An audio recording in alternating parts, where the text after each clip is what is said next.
hari ini melaksanakan tugas sebagai warga negara untuk memilih pemimpin yang pertama yaitu sebagai gubernur dan bupati. Walaupun sakit, saya usahakan saya harus jalan untuk memilih bupati atau pemimpin saya. Saya Agus Mawar, Kecil Kampung Bait, Kecamatan Baitul Salam, Kabupaten Aceh Besar.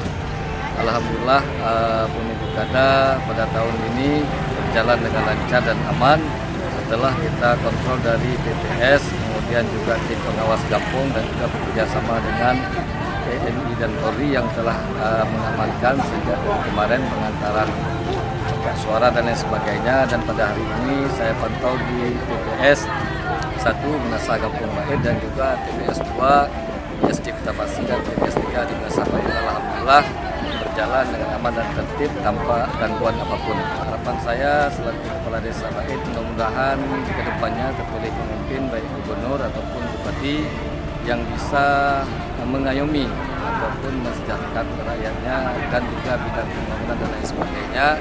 Mudah-mudahan bisa sejahtera masyarakat yang ada di Aceh Besar dan juga Aceh pada umumnya. Mungkin itu aja harapan kami.